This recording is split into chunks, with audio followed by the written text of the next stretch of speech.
个孩子一夜之间父母双亡，只能靠没有血缘关系的哥哥养活。好不容易长大成人，三好学生的弟弟却失手杀了男同学。看着弟弟离开的背影，警笛声越来越近，俊秀慌忙将男孩的鲜血抹到自己身上，打算伪造真相帮弟弟顶罪。却不知这一幕都被身后的小妹看到，最终他因过失杀人被判12年。大妹怨恨他，给家人带来无法弥补的伤害，无情地表示以后他们就是陌生人。俊秀很心痛，却没有后悔那晚的决定。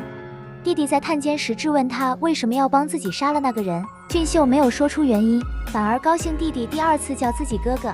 小妹哭着要找大哥哥，大妹却回答俊秀已经死了，她不想做一个杀人犯的妹妹，于是想带着弟弟妹妹搬家，肩负起养家的责任。弟弟无法接受突然的变故，淋着雨跑到哥哥被逮捕的现场，心里充满了懊悔和痛苦。可是结局已经无法改变。